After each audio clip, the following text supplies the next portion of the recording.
thanks a lot for coming to this. Thanks a lot to the organizers for inviting me. This is actually a break from my real job because I'm currently on paternity leave at the moment. My main job at the moment is taking care of these two for 6 months. So this is thanks to the organizers for giving me a chance to have 2 nights sleep. So I'm going to talk about, as I said in the title, I'm going to mostly use the slides, but then at some point to do some actual real maths, I'll use a real blackboard for a bit in the middle.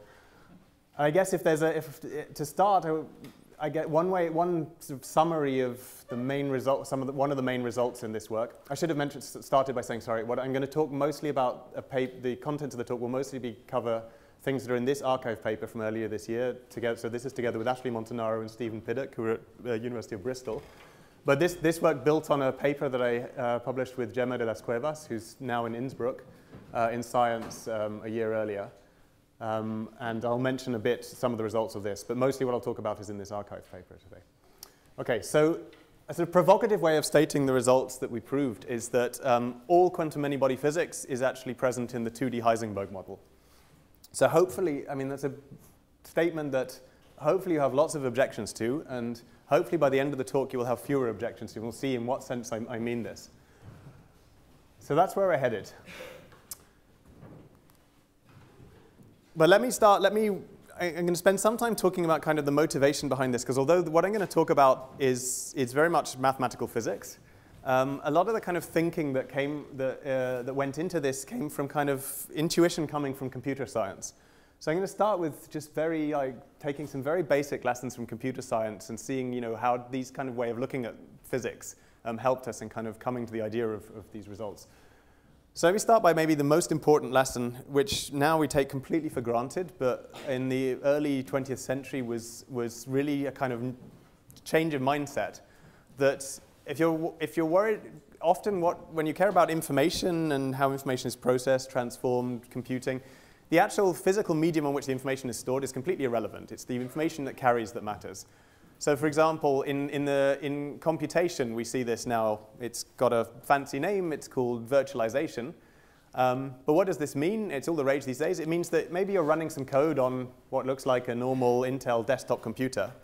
But in fact, that computer doesn't really exist. These days, it's often sitting in some server cloud somewhere in the world, maybe somewhere on the east coast of the US. And in fact, all of this probably doesn't exist either. The whole thing is actually being run on ET's smartphone. As far as your program is your code and the computation you're doing, it might as well be. You can't distinguish this whole thing from the fact that from this computer. This could be the real thing, or it could be a simulation of a simulation, and it doesn't make any difference to the computation you're doing. Okay, so this is, you can make a lot of money by giving this a name and selling this kind of thing these days. There are many examples in physics where this idea of kind of virtualization has cropped up in physics as well. I like to call it virtualizing physics because that puts a buzzword in front of it. But here's an example which some of you might, I don't know, does anyone recognize this photo? No, I'm too shy to say. So this is actually in the Sagrada Familia in Barcelona. This is a model. What is this doing? This is simulating this building. So this is a string and sandbag simulation using somewhat different physics. So this is the physics of string under tension with bags of sand. And this is Gaudi built this simulation to simulate the physics of this thing, upside down, of stone in compression. Of course, the physics is very different, but this contains somehow a simulation of some of the physics of this. So this kind of idea of simulating physics with different bits of physics is not something very, very new. It's been going on people have been doing it for a long time, already back in the 19th century. And then this has become quite an important topic in quantum information theory, because many people argue that one of the nearest term, most useful applications of quantum computing devices will be to simulate quantum physics. I mean, in some sense, the origins of quantum computing came from Feynman's suggestion that quantum many-body systems were hard to simulate, and maybe you could turn that on its head and use quantum mechanics to carry out computations that would be able to simulate quantum systems more easily. And this is something that's already been done for at least more than 10 years now. I just took one picture of this is a picture of a cartoon picture of an optical lattice. It doesn't matter if you don't know what that is, but just atoms trapped in standing waves of lasers. And at least one of the goals, this hasn't completely fully been achieved yet for this particular system, but is to take something like we don't really understand, some system like high temperature superconductors, and now simulate the physics of this system in a completely different system that we have more control over, and try and understand the physics of this thing that we can't, there's obstacles to doing this on a classical computer, etc. So again, this Hamiltonian simulation is something that's been done for well over a decade now, even in the lab, unlike full-scale quantum computing, where we're only just about starting to see the first sort of non-toy devices, whereas this has been done for 10, 15 years in various systems like optical lattices, ion traps, whatever. Again, the underlying technology doesn't matter. What matters is that the equations describing this are the same as at least the equations describing some part of this, so we can see the same physics, or that's the hope.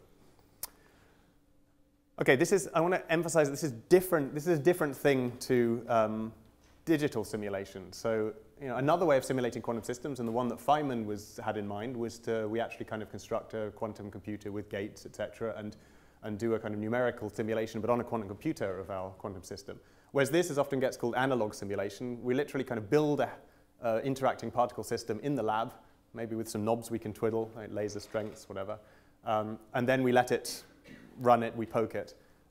So a good analogy that's often used, it's not perfect, but it's not a bad one, is that the physical simulation is like building a model and putting it of an aircraft and putting it in a wind tunnel, whereas the digital simulation is like doing a numerical fluid dynamics simulation on your computer. Okay. Surprisingly, although this Hamiltonian simulation has been going on for a long time, there's actually not been very much theory and mathematical underpinnings for what it means to simulate one Hamiltonian with another. So at the beginning of this project, before we realized that we didn't actually really understand what it meant for one Hamiltonian, for what it meant to simulate a Hamiltonian. We didn't understand it as mathematicians, if you like. We wanted a definition and to understand exactly what we were talking about. And that wasn't there, so we had to start really from scratch and understand what do we want Hamiltonian simulation to mean, something that captured all of the things that people were doing, but actually then pinned it down, giving a precise meaning to this. So let's be ambitious. Let's ask for. So we know that the Hamiltonian. Why do we care so much about Hamiltonians? Because these tell us everything about the physics of the system, in at least for closed systems. So the eigenvalues of this operator H, the Hamiltonian. The eigenvalues are the different energy levels of the system. The eigenvectors of this operator give us, of course, the configurations of the system in those different energy states. The time evolution, well, it's given by a differential equation where the Hamiltonian, again, the Hamiltonian operator appears. All of the thermodynamic properties, which Fernando touched on this, can all be derived from the partition function, which again is a function, an operator exponential function of the Hamiltonian. So this is why, if we can simulate the Hamiltonian, or we want to understand Hamiltonian because this really tells us essentially all of the physical behavior of a system. Okay, so the H is appearing everywhere here. Okay, so let's come back to Hamiltonian simulation. So I want to understand what does it mean for the Hamiltonian of this system to be simulating the Hamiltonian of this system. In other words, let's abstract this a bit. I have some H here, and I want to have some relation between a Hamiltonian here and another Hamiltonian H primed over here. I want to understand, what if this is going to simulate that? There's some mapping between these two. Some mapping E. I'm not assuming anything about this mapping so far, but what we want to understand is what types of map between Hamiltonians are ones that we should call simulations. So here we sort of took I guess because we're come from quantum information, we're used to taking a very operational approach, I guess inspired a bit by information theory, where what you do is I guess the philosophy is you write down operational requirements. So you write down, here's what the kind of properties that the map should have if it's going to simulate the physics. And then from that, try and understand, okay, take that as an operational definition. We would like all of the energy levels to be reproduced, for example, because energy levels are something that you can observe in a physical system. And if we're going to simulate the whole physics, we want to simulate the same energy spectrum. The partition function, because that gives us all of the thermal properties of the system, should be reproduced. Any measurement outcomes we do on the on the original system, there should be a way of carrying out that measurement on and getting the same measurement outcomes on the simulation. The time dynamics we want to be simulated. So we can just keep on adding a list of everything we would like this to do in an ideal world. We might want that if there are noise processes, we would want those to be reproduced as well. A slightly more subtle one is if we've got a many-body Hamiltonian. So this is something where we have a sum over, if our Hamiltonian is made up of a sum of individual interaction terms, so operators acting on some small subspace of the Hilbert space, tensor identity everywhere else. We don't think about this. Think about if we're actually constructing the simulation. If we need to understand the entire Hamiltonian of the system in order to construct the simulation, there's no point doing the simulation. We already understood the Hamiltonian. So what we want to do is we want to take all of the bits of the Hamiltonian that describe the individual interactions, simulate those, and that should produce a simulation of the global thing as well. So that's a requirement that you definitely want in any if you were say to actually do this in the laboratory. Another trivial one that I have left off here is that our simulation had better be a Hamiltonian. It had better take, the thing we get had better be a Hamiltonian. In other words, it had better be self-adjoint. And so you can go on and write down all of the kind of physical requirements that this map should satisfy. And once you've done that, try and figure out, okay, what does this, or this is what we did anyway. We wrote all of these down and then tried to figure out what types of map do all of this. And it turns out we could get a complete answer to this. So here's my list of desiderata. And it turns out that most of these are redundant. So in fact, if we take all of these requirements, we can actually derive exactly what form the map has to take. And it has to be this, which I will talk about in more detail a bit later. And it turns out that most of these requirements are actually redundant. We can get rid of them. Already, just these first three constrain this mapping between Hamiltonians to give and completely characterize it.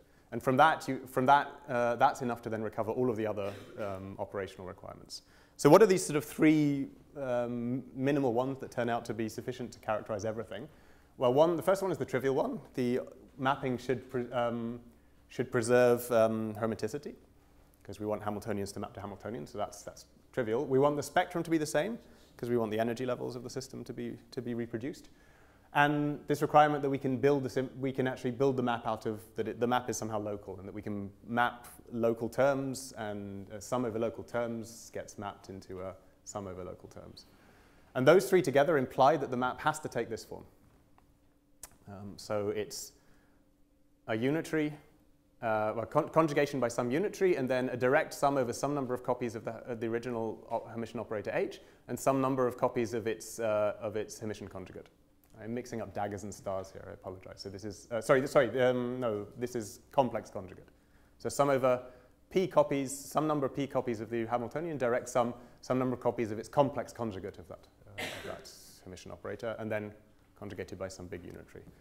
Yeah. So is the third point somewhat implying that the map itself is local? No. At the moment, I don't have any. I will come to locality in a moment. At the moment, this is just one big system, and I'm not talking about, there's no tensor product structure on it yet. But this will, of course, be very useful when we add in locality to this and then want things to stay local. But that adds in some other stuff. So at the moment, this is just one great big Hilbert space. Okay, so I mean, if you want to unpack what does that mean, and then what does that look like? Well, if I write this out as a matrix, I mean, up to a unitary, this means I've got blocks of H down the diagonal and then blocks of the complex conjugate of H down the diagonal. So that's what that equation is saying. Okay, so I think at this point, I'm going to switch to the blackboard and try and give you at least a kind of sketch of the proof of that, because I think the maths is kind of interesting. And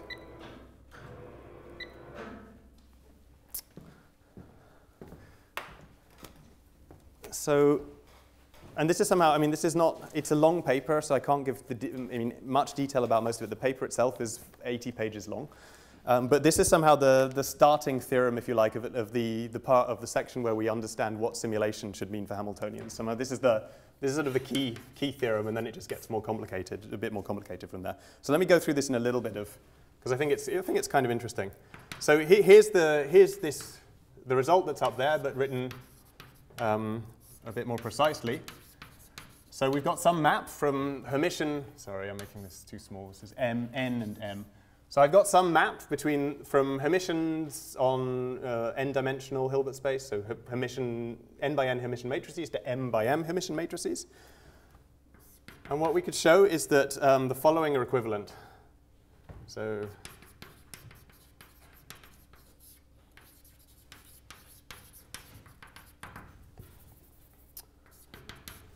firstly, if we have these three requirements,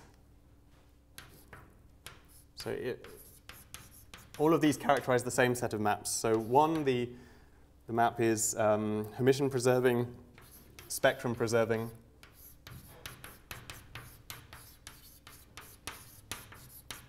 and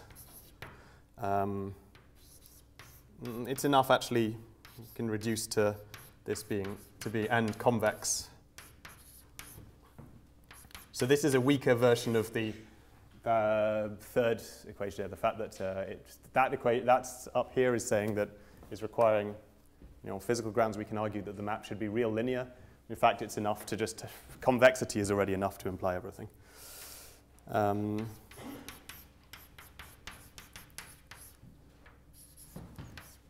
So this is for all operators A and B, for all Hermitians A and B, and this is for P in 0, 1. Okay, so that's one characterization of these maps. Yes, thank you. That's true. Yeah.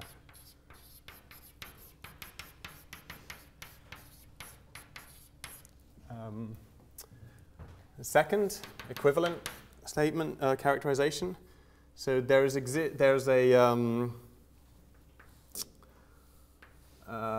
unique map E primed on the whole of the matrix n by n matrices, not just the Hermitians now. So we can extend this map in a unique way to the whole algebra of n by n matrices, such that it agrees with the original one on Hermitians. For A in the Hermitian, and with the following properties. 1, it's unital. 2, it's Hermitian preserving. 3, it's preserves addition. Okay, these are all somewhat boring. This one is slightly surprising, or should, if you think about it hard, think about it a bit. It's multiplicative, and is real linear.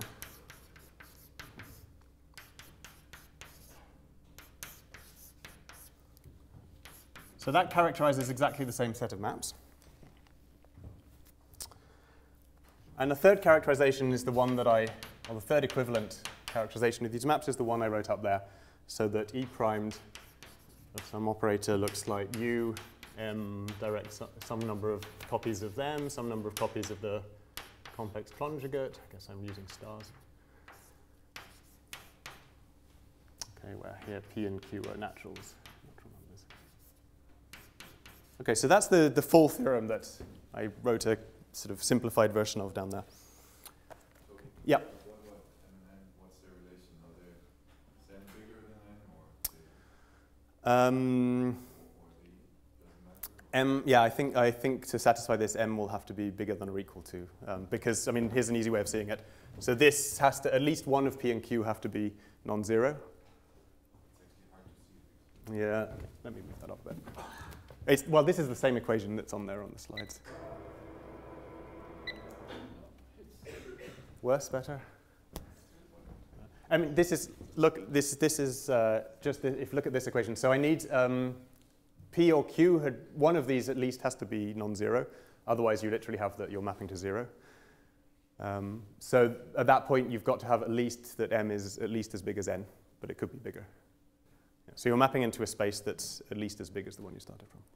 Spectrum is without multiplicity. At the moment, spectrum is just without not ignoring multiplicities. Yeah. Isn't there a term like if the 2 dimensions are equal, it's just the identity transpose up to this one. That it, sorry? If m is equal to n, then the only two maps are identity transpose up to infinity. But this is, I mean, these are not CP maps. These are just some map. We're not even positive necessarily yet. Right, I haven't, all I'm assuming about these maps is they satisfy these three things. I don't even have linearity of the complex numbers at the moment. No, I think it's the same question as Matthias. So if m equals n, p can be 0, 1, or 1, 0. Yes, sure. Right, yeah, I mean, indeed. Yeah, I mean, at that point, the map is not very interesting, right? In fact, none of these maps are all that interesting. The surprising thing is that they're so simple, and you've got nothing more than this available. Yeah. Okay, so let me sort of give you some hint as to how the proof goes. I'm not going to give the whole proof of this, but let's see. Now I wish I'd written out on a board that would move. So let's, because it turns out to connect to some sort of slightly obscure mathematics from the 1950s and 1960s. On Jordan algebras and Jordan rings. So what's a Jordan? For the purposes of this talk, I'm going to say if I've got some ring R, then a Jordan ring, I can associate a Jordan ring with it, Rj. And this Jordan, I'm just by replacing the ring multiplication by a Jordan product. Replacing the ring product by what's usually called the Jordan product, so that A product B, in terms of the original ring product, is this. Right, so it's the anti-commutator, if you like. Okay, so that's just the definition of Jordan ring. And then there's two facts about, or two lemmas about the Jordan rings. Yeah, that is not going to matter. So if I have a Jordan ring, let Rj be the Jordan ring of Hermitian matrices.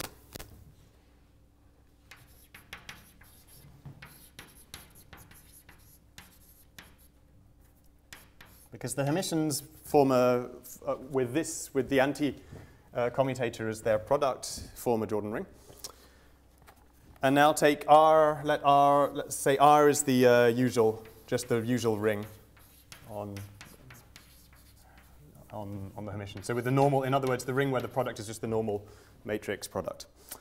Then there are some results, not by me, from the 1950s and 60s that say that for any, as long as you have at least 2 by 2 matrices, then any, if we have a Jordan homomorphism, so if phi is a Jordan homomorphism.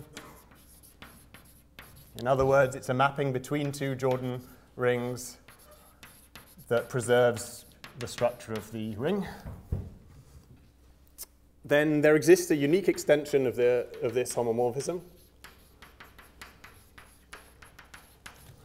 to a ring homomorphism.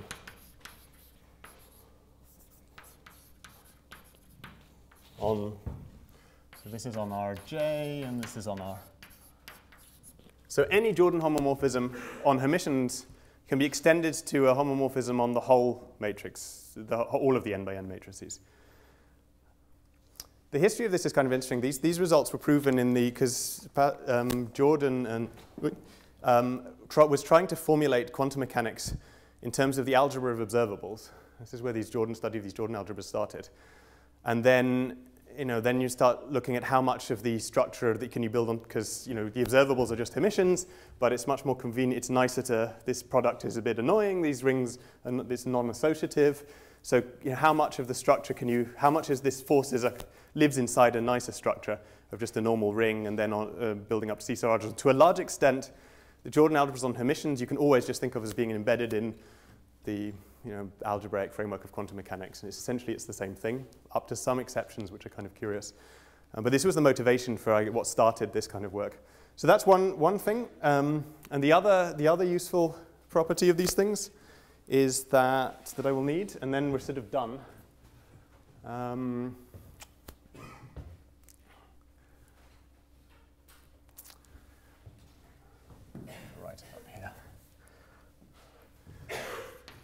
And this I'm not going to, the proof is very easy, and I'll leave it as an exercise.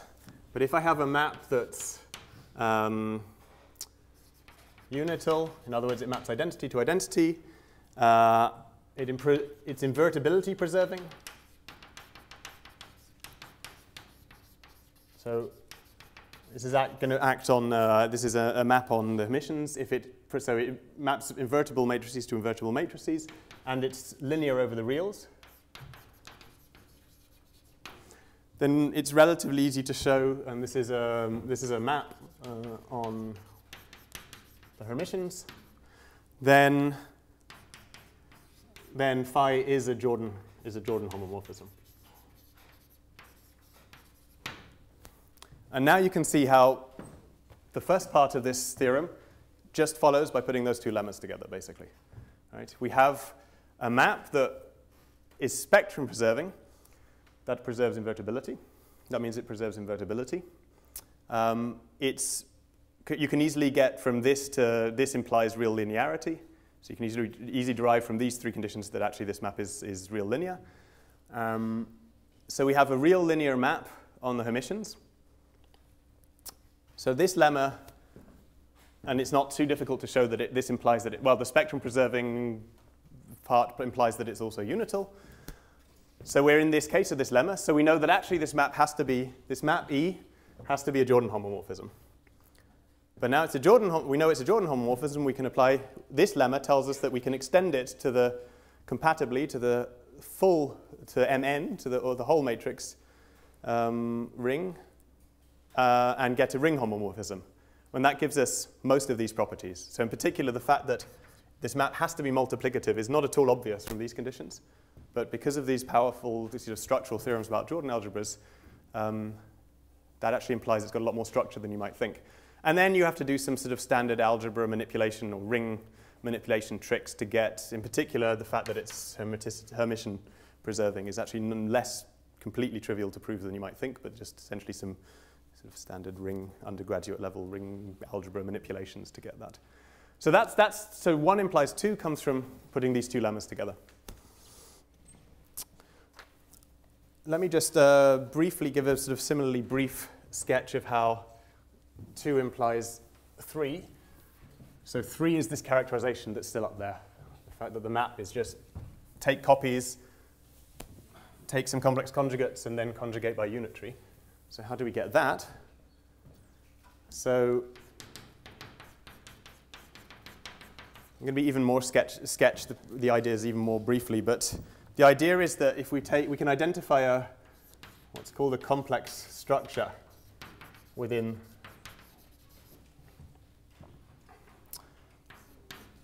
so if I define J to be how the complex I so times the identity maps, then it's not difficult to show that J squared equals minus J, which is the defining property of what's known as a complex structure. A complex structure is just something that squares to minus itself. It's also not difficult to show that this commutes with everything. So whatever we map, the mapping of any of the matrices, it always commutes with J. So that means we can divide the whole space that EA maps into, we can divide it into the plus and minus eigenspaces of, decompose it into the plus and minus eigenspaces of J. And now, if you look at how the map behaves on those two spaces, you find, using the properties that we have here, you actually find that in the map restricted to the positive eigenspace has to be a C-star algebra homomorphism. On the negative eigenspace, it has to be a C-star anti-homomorphism that reverses the order of products. And from there, you can use standard C-star algebra representation theory, and you end up there. So that's a very brief sketch of this sort of central characterization result that we derived. 3 implies 1 is completely trivial. And that's definitely, I'm going to leave as an exercise. Yeah? You want to say J squared is equal to minus identity? No. I want to say J squared is equal to minus J. Oh,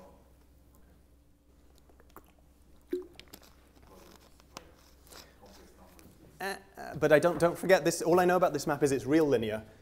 I don't know that I can take this outside here, the complex I. It's linear over the reals, is what I've got into. but I don't have linearity over the complex numbers. And indeed, it isn't linear over the complex numbers. Because of this complex, you've got a direct sum of something of h, direct sum complex conjugate of h. So that overall map isn't linear over the complex numbers. It's only linear over the reals. So I can't just take this I outside and have that j is just I times the mapping of identity. It's not true.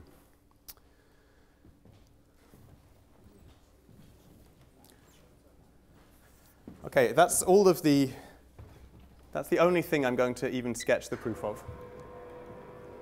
I'm very happy to talk about that more offline, but okay.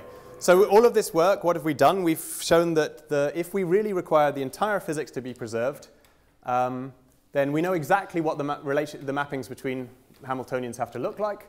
And in some sense, they're not very interesting. They're somewhat boring, except for the fact that we can actually have some copies of the complex conjugate of h in there. It's really, we don't have that, essentially it's just copies of the original system up to a unit change of basis. Okay. But this is, of course, this simulates everything perfectly. This reproduces the partition function, spectrum, et cetera, exactly. And that's, of course, much too strong for what you want in the real world, right? We would be, of course, happy with a simulation that reproduces things approximately, as long as it does it to good approximation. So this was just the warm-up. I'm not going to go through real proofs, but real Hamiltonian simulations, they won't be perfect, so we need to account for, we want to allow some approximation errors, as long as we have control over them. We care about efficiency, right? At the moment, I haven't said anything about efficiency, but if my simulation, I probably don't want one particle to require exponentially many particles, or n particles to require exponentially large number of particles to be simulated, or at least I want to know what the efficiency is and account for it. Nilanjana's point, so far I've said nothing about locality. This was just on operators on one Hilbert space. But of course, in reality, we're mostly interested in many-body quantum systems in this context, and we want the tensor product structure to be preserved in some way. We might not care about simulating our simulation. We might only want it to be correct in its low energy sector, but at extremely high energies, maybe it does something totally different. But we just, in our simulator, we just stay in a low energy sector where it's doing sensible things. So all of these things that considerations that you need to put in to really characterize relaxations of the perfect simulation that I've just derived the form from, that you want to understand if you're going to actually apply this in the real world. So this indeed is what we did. You can go through a sort of similar process and end up with a characterization, or if you like, a definition of what Hamiltonian simulation actually means. And I think I won't. Basically, it's same as before. You can see kind of the same form cropping up before, but now with a bunch of error parameters, epsilon and delta. And this says that this is only correct now it's close in operator norm if you take the restriction to the low energy subspace. Okay, details. Intuitively, what's going on? We're now saying, okay, now what do you get out of this? These simulations, what do they do? Well, they preserve the spectrum up to a small error, right? All of the eigenvalues are the same up to a small epsilon. And then there might be some other eigenvalues way up at high energy, separated by delta from the rest, that have nothing to do with the original system, that are bogus stuff, but they live at very high energy. So that's what happens. That's what this implies for the spectrum. You can then add in locality requirements and say, okay, we now have a many-body system. We would like our mapping to preserve locality in the sense that if I have a particle here or an operator on this particle, this should map to an operator on some subset of particles over here. And again, you can account for that, characterize that, and so on and so forth. So the same kind of thing that I went through, same kind of thought process that I went through to derive what perfect simulations have to look like. We were able to go through all of this and characterize exactly what these maps are allowed to can look like when we allow approximations and et cetera, and require locality and so forth. Okay.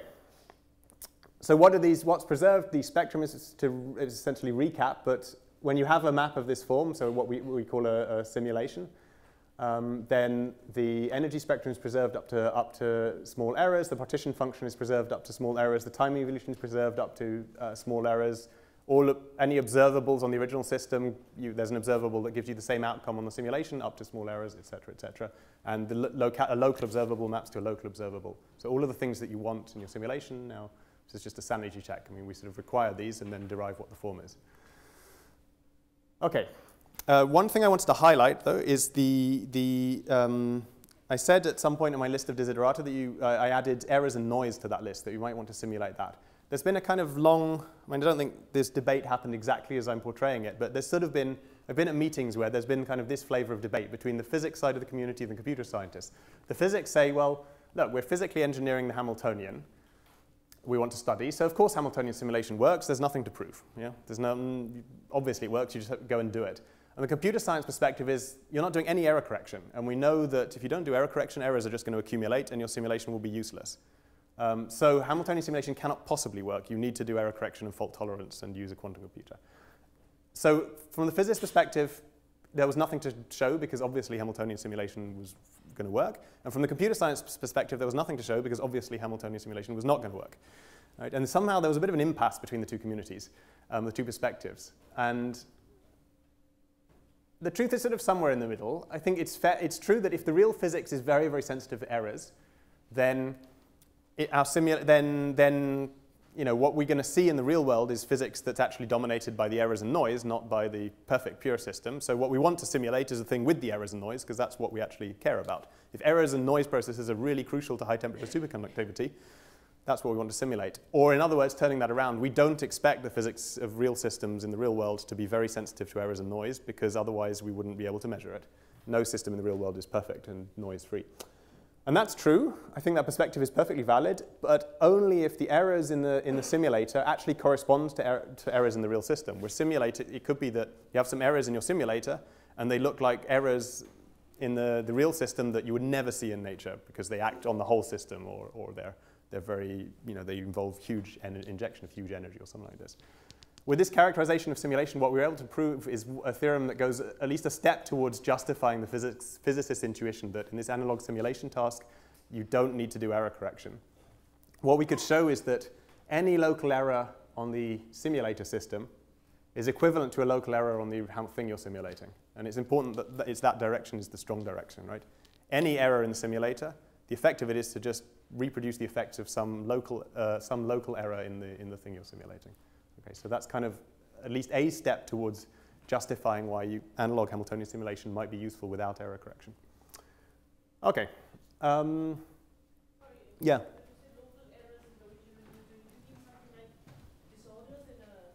No, I really mean a CP map. So a CP map acting on some local, on some particle, subset of particles.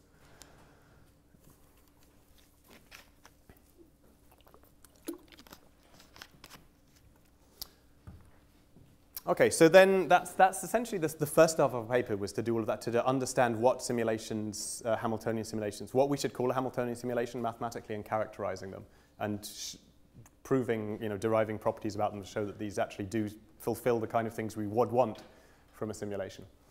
In the last 10 minutes, I'm going to go through this in much higher level, but let me go back to computer science. Having done all of this work and this sort of maths and characterizing these maps, let me go back to computer science lessons and take another lesson from computer science. So remember this picture that, you know, we don't care if this computer really exists or if it's being simulated on a server that's being simulated on a, you know, somewhere in the world that's being simulated on an ET smartphone. And now, essentially, another lesson that's behind this that Turing taught us with his original paper that sort of started the field of theoretical computer science is that why is this possible? Because there exist universal computers that can simulate any other computation. Right? I mean, this is now the central to all of theoretical computer science, but you can have very simple computing devices like this is a Turing machine. Someone actually built one. It's got a ticker tape. It can write symbols and move the thing the tape left and right. This machine can simulate any other computation you can do. Maybe much slower, but any computation you can do on any of these computers can be done on this one. So there are these, and this is a universal computer in the sense that it can simulate any other computer. Well, having derived this sort of precise, rigorous notion of Hamiltonian simulation, it's an obvious question to ask is, well, are there universal Hamiltonians that can simulate all the physical properties of any other model to any desired precision? And just in case there are any condensed matter theorists in the universe, this has nothing to do with universality classes. It's just that universal is, you know, an overload used in different contexts. We couldn't think of another word to use instead. So this has nothing to do with universality classes. This is a different notion of universal. Okay, and obviously I wouldn't be talking about this if the answer wasn't yes.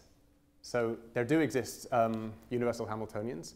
And in fact, there exist some very, very simple universal Hamiltonians, or families of Hamiltonians. Here's an example. So the Heisenberg model on a 2D square lattice. So this is just of qubits. So this is, I have a square lattice. I have qubits at each vertex. And then I have two-body interactions. So in other words, a 4x4 Hermitian matrix along each edge. And this matrix is this is the unique, one way of characterizing this interaction is the unique interaction that's invariant under SU2 tensor or on SU2 tensor SU2. So it's the complete, it's the only fully SU2 invariant interaction. So rotationally invariant. Or it looks like this if you write it out in terms of Pauli matrices. So this is a very, very simple Hamiltonian. It's got the maximum possible local symmetry. It's just on qubits. They're on a square lattice. It only has nearest neighbor interactions. But it turns out that if the only freedom I'm allowing myself is to change the coupling strengths of each of these interactions. So I can just change the strength of each of the interactions, so that's all I'm allowed to do, and pick the size of the lattice. It turns out that that's enough to now simulate in this very, very strong sense of recovering all of the same physics, any other many-body system. And that includes not just spin systems in higher dimensions, but also fermionic systems, bosonic systems, can all be simulated in this very precise, rigorous sense in something as simple as the 2D Heisenberg model. And other examples, the XY interaction, take the Heisenberg interaction with only positive interaction strengths, so so-called antiferromagnetic case on a triangular lattice. That's also in universal. So we have a whole family of examples. In fact, all of this family of examples actually come from a general characterization. We actually know we know exactly what the simulation power of any set of 2-qubit interactions is. So here's the setup. I have some set of, there's some text missing here. So give me some set of interactions I'm allowed to build my Hamiltonian out of that are either 1-qubit or 2-qubit interactions. So for example, the Heisenberg model is built out of just Heisenberg interactions, but transverse Ising model, we have two types of interactions, ZZ and one-body X. So the setting is you give me a set of interactions and I'm allowed to build my Hamiltonian out of these. Then I can tell you exactly what the simulation power is. If the only interactions you've given me are one body, then it's just useless.